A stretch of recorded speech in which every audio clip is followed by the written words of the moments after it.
Persona by Marion Woodman. Soul Edition 21. The term persona was widely used by Carl Jung, a Swiss psychologist, to refer to the part of us we present to the world. Persona in Italian literally means mask, meaning our persona is the social mask we wear to fit in, avoid rejection, and preserve our self image in social settings. The persona or mask is formed after conditioning from parents, teachers, peers, and society in general, who forced us to present some aspects of us to meet their expectations as we hid other aspects of us. The rejected and disowned part of us were hidden and pushed down in the shadow. Mary was raised in a culture that emphasized on the idea of girls being agreeable and yes person. So she grew up a doormat with no boundaries. Anytime one crossed her boundaries, Mary felt guilt to express her anger, so she had to fake a smile, even though deep down she felt a tension internally, with a fuck you voice whispering in the back. She also felt guilty anytime she said no, for it meant disappointment to the other individual. She betrayed her own needs to be loved, never to disappoint, and to preserve her own self image as a good girl. But at what cost? Her real self. Behind the agreeable doormat lied an expressive girl, yearning to say no and setting boundaries without guilt. The young girl's voice wasn't loud. It had been suppressed by Mary's earlier caretakers, parents, teachers, and society. To become whole, Carl Jung referred to individuation. One needs to integrate the qualities in the shadow, and persona to be whole. The persona with half qualities is like a half self.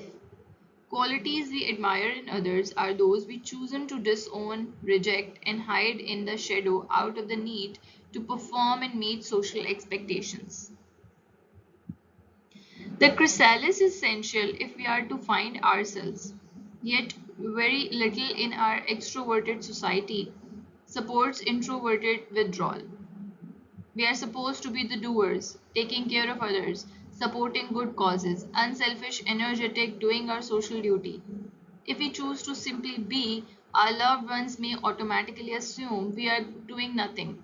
And at first, we may feel that ourselves, we begin to look at our primeval muck as it surfaces in dreams. All hell starts to break loose inside, and we wonder, what's the point of degrading up all this stuff? We argue with ourselves. I should be out there doing something useful. But the truth is, I can't do anything useful if there is no I to do it. I can't love anyone else if there is no I to do the loving. If I don't know myself, I cannot love myself, and if I do not love myself, my love of others is probably my projected need of their acceptance. I am putting on a performance in order to be loved. I fear rejection. If nobody loves me, I won't exist. But who are they loving? Who am I? This is what going into the chrysalis is all about, undergoing a metamorphosis in order one day to be able to stand up and say, I am. The gnawing hunger, the incessant yearning at the core of many lives began at birth or perhaps even in utero. In order to survive in a demanding environment where one or both parents projected their unlived dreams or nightmares onto their children, the infants gave up trying to live their own lives. As little human beings with needs and feelings of their own, they were rejected. Their mystery was never considered, and so they grew up automatically thinking in terms of other people's response.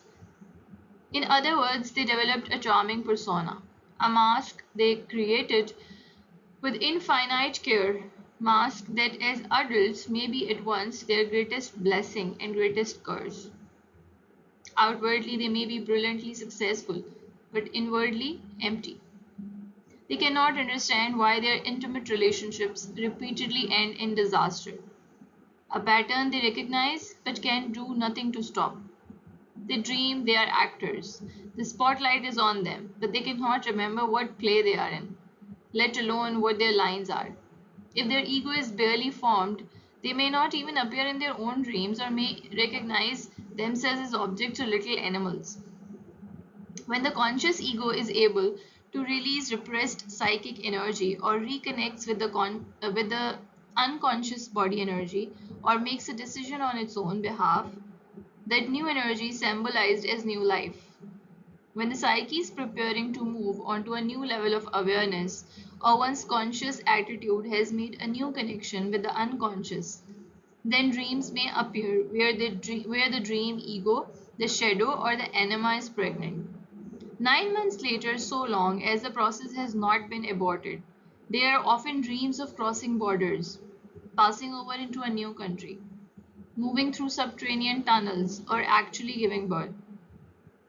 If the ego maintains the connection, the newborn child is nurtured with the soul food and fails to act on the new energy. The baby may appear mutilated, starving, or dead, or it may simply disappear. Thank you for listening.